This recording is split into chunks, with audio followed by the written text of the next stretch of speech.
шарҳу тавзеҳ ва омӯзиши нуктаҳои паёми президенти ҷумҳурии Тоҷикистон муҳтарам Эмомалӣ Раҳмон ба Маҷлиси олӣ барои татбиқи босамари сиёсати давлатӣ, баландбардоштани маърифати сиёсиву ҳуқуқии шаҳрвандон ва ноил гардидан ба дастовардҳои нав дар тамоми соҳаҳои ҳаёти ҷомеа аҳамияти муҳим дорад. дар ин замина дар таваллудхонаи шаҳри Хуҷанд бо ибтикори суди вилояти Суғд ҳамоиши маърифатӣ баргузор гардид. зимни ҳамоиш баромадкунандагон вобаста ба нуктаҳои муҳими паёми президенти ҷумҳурии Тоҷикистон муҳтарам Эмомалӣ Раҳмон ки ҳамчун ҳуҷҷати муҳими стратегии самтҳои асосии рушди минбаъдаи кишварро муайян менамояд, маърузаҳо ироа намуданд. таъкид гардид ки паёми навбатии пешвои миллат ки 16 декабри соли 2025 ироа гардида фарогири масъалаҳои муҳими сиёсӣ, иқтисодӣ ва иҷтимоӣ буда барои таъмини рушди устувори мамлакат, баландбардоштани сатҳу сифати зиндагии мардум ва таҳкими пояҳои давлатдории миллӣ нақши муассир дорад. зеро дар паём ба масъалаҳои рушди саноат, дастгирии соҳибкорӣ, истифодаи самараноки захираҳои табиӣ,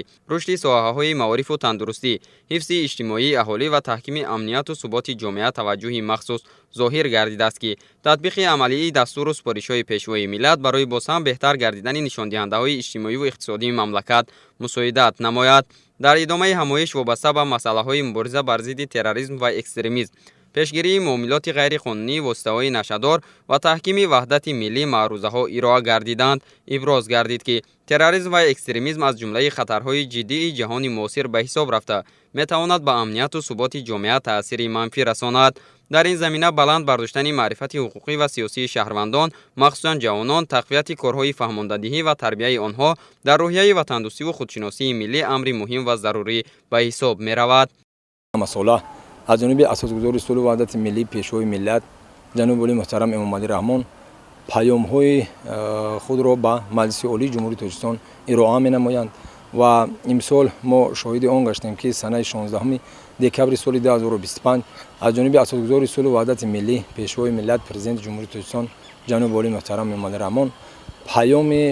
نوبتی خود به مجلس عالی جمهوری تاجیکستان درباره معین کردن سمت‌های سیاست داخلی و خارجی جمهوری تاجیکستان را ارائه نمودند و امروز ما طبق نقشه تصدیق کرده سود عالی جمهوری تاجیکستان و سود ولایت سوغد با آموزگاران و طبیبان این مؤسسه سمت‌های اساسی پیام پیشوای ملت محترم امامعلی رحمان را فرمانده دادیم. پیام پیشوای ملت این راهنمونساز تمام فعالیت کاری هم مقامات‌های دولتی و کارخانه و تشکیلات و مؤسسه ها به حساب می رود. ما از پیام پیشوای ملت هستند که سمت‌های اساسی سیاست داخلی و خارجی جمهوری تاجیکستان را معین و مشخص می سازند.